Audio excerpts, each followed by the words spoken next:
ना हो।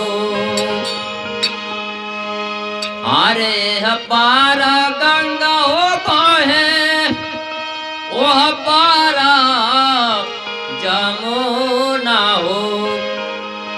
कई दिन से जो खाम भइल बा वजिया फरियाद ना बा थोड़ा। अरे कि यारे तकी हो यारे तकी हो बिचवा परेला बलुआरे तना होना। यारे तकी हो यारे तकी हो यारे तकी हो बिचवा परेला बलुआरे तना हो।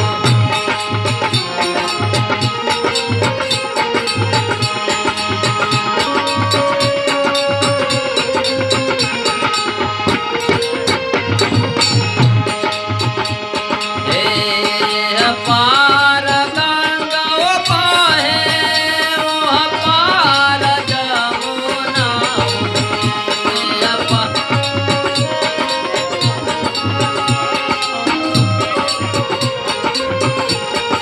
यारे सके हो यारे सके हो यारे सके हो। बेचने आप पिंजरे वाले ना तेरा सतगुरु है व्यापारे।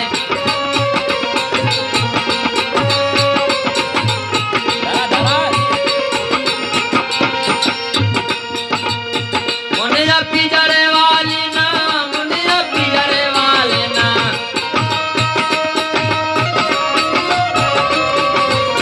तेरा सतगुरु है व्यापारे। मुनिया पिंजरे वाले ना तेरा सतगुरु है व्यापारे।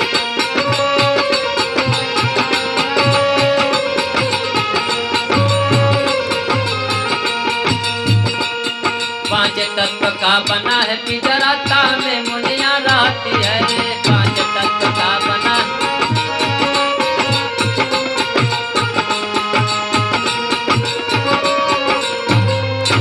पांच तत्व का शरीर बनल बा। यही में जवन मूल बा जीव जेके लोग प्राण कहन केहू केहू आत्मा भी कहला।